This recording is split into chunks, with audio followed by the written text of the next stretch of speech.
Senate kicking off the so-called vote-a-rama at 9 a.m. Eastern time, or just after. They debated for the 940-page Big Beautiful Bill over the weekend. If it passes, the House may vote as early as Wednesday, just 2 days before the self-imposed July 4th deadline. Now, this version of the bill will make the 2017 tax cuts permanent, reduce taxes on tips and overtime, increase border security funding, and cut green energy tax credits passed during the Biden administration. The GOP also reaching a tentative $40,000 deal on the SALT deduction. 2 Republican senators voted against the bill. North Carolina Senator Tom Tillis, Kentucky Senator Rand Paul.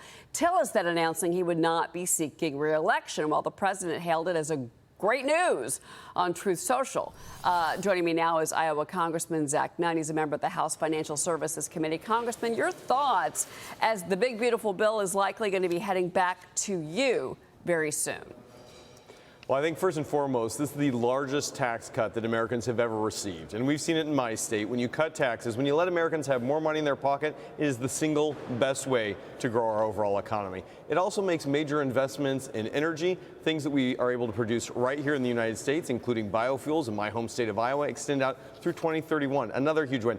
And equally important, this is all about border security. We're investing another $150 billion into our nation's defense, as we just saw, so important for what happened in the Middle East, but also what's happening on our own southern border. New ICE agents being able to be put on the front line to help defend our country. This is a great win for the United States. Well, you know, moving on to some other issues as far as the world stage, President Trump said that he would consider bombing Iran again if Tehran keeps enriching uranium to concerning levels. He's also looking to prosecute those who leaked the Iran intelligence report on Operation Midnight Hammer. Here's what he told Maria on Sunday Morning Futures. You tweeted the Democrats leaked an intelligence. They should be prosecuted. Who specifically? Do we know who did it? Will you be able to find out? They can find out. If they wanted, they could find out easily. You know, you go up and tell the reporter, national security, who gave it. You have to do that. And I suspect we'll be doing things like that. Congressman, your reaction? Look, I'm a career counterintelligence officer. I've worked inside China. I have seen the damage that can be done from leakers who intentionally provide partial or even misleading information. I think we know a couple of things are true. First and foremost, the president's going to keep every option on the table to stop Iran from having a nuclear weapon. Equally important, for protecting the 40,000 U.S. troops currently in CENTCOM and Americans all over the world from Iran and its proxy terrorist groups from having a dirty weapon. But this much I know. As a combat Air Force officer, the strikes done by the B-2 did devastating damage. And it's not just us saying it.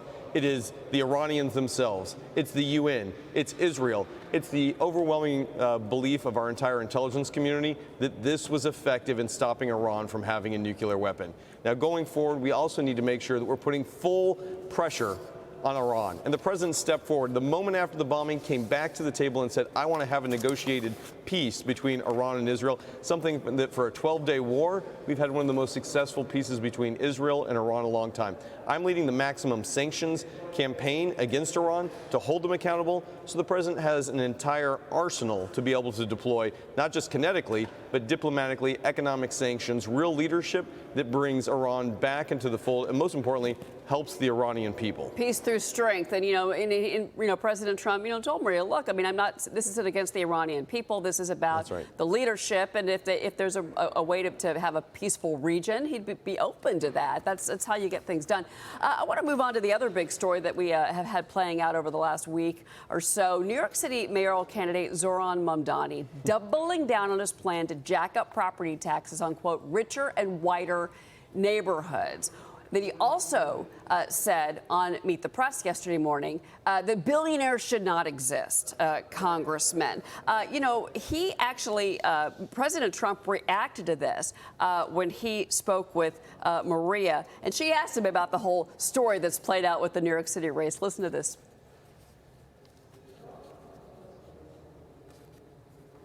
What did you make of the New York Democrat primary? Mamdani. I think it's very bad for New York. I don't know that he's going to get in. It's inconceivable that but he's a communist, and he's a pure communist. Let's say this. If he does get in, I'm going to be president, and he's going to have to do the right thing. He said he's going to fight ICE He's not going to allow ICE to. He'll be very unsuccessful. And he said if Benjamin Netanyahu comes to New York, he's going to have him arrested. Whoever's mayor of New York is going to have to behave themselves, or the federal government is coming down very tough on them financially. Congressman, what was your reaction to that? Look, the last thing New York needs is a communist in charge of what's happening here. I mean, if this is the future of the Democratic Party, we had both the majority or the minority leader in the House and the Senate living in New York City. Neither of these guys, Schumer or Hakeem, endorsed this guy, and the day after, they capitulated to it. A socialist Democrat who wants to take over the means of production, who wants to own the grocery store and decide what New Yorkers can buy, I don't think sits well with most New Yorkers. Now, here's the reality. I'm in one of the most competitive districts in the country, and I make it a point to be able to work across the aisle. 86% of my bills are bipartisan.